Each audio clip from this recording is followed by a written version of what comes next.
আমরা সাধারণ মুসলমানের মধ্যে কোনো শাক্কা এর মধ্যে কোনো সন্দেহ নাই।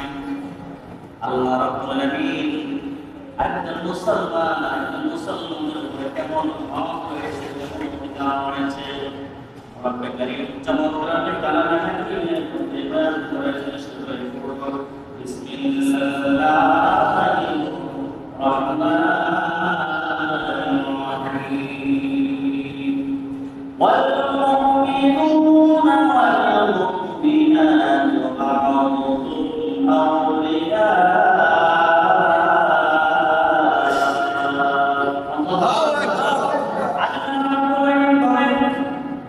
মুমিন এক বছর মুমিনের বহু বছর জানা হচ্ছে মুমিনুন অনেকের চমৎকার বয়ান করতেছে। কয়েকজন মুসলমান আরেকজন মুসলমান আরেকজন মুসলমান হলো বন্ধু পরস্পর ইমানি ভাই জবান করে আল্লাহু আকবার বলা যায়।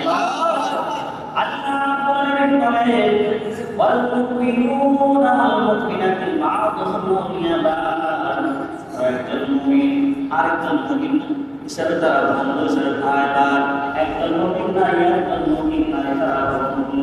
আল্লাহ রাব্বুল আলামিন দেখতে স্বীকৃতি দিয়েছেন।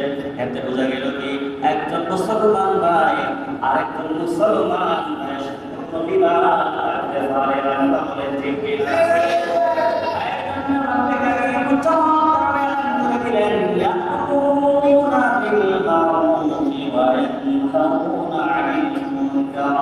আল্লাহ রাব্বুল আলামিন কালামে হাকিমের মধ্যে নাম করে দিলেন আমার ইমাম আখতার দরবারে মত থেকে যারা বলি আপনার বেটার জ্ঞান রয়েছে তারা একজন আরেকজনকে বারবারের মধ্যে আদেশ করবে, তারা কাছ থেকে বিরত রাখবে।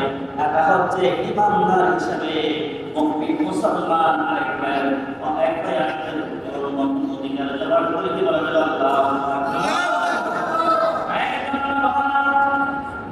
আমরা কেন মুসলমান হই না? একদম মুসলমান ভাইকে অত্যাচার করে আরেকজন ভাই আরেকজন মুসলমান ভাই বিরোধের মধ্যে শর্ত করে থাকে। এরা মুসলমান নয়, এটা মুসলমানদের হক হতে পারে না। এই জন্য রব্বে কারীম চমৎকার করে সূরা হুজরাত আয়াত নাম্বার 10 নম্বর আয়াতে আল্লাহ বলেন ইন্নাল মুমিনুনা ইখওয়াতুন। আল্লাহ রাব্বুল আলামিন বলেন একজন মুমিন আরেকজন মুমিন হলো তারা ভাই ভাই বলেন সুবহানাল্লাহ।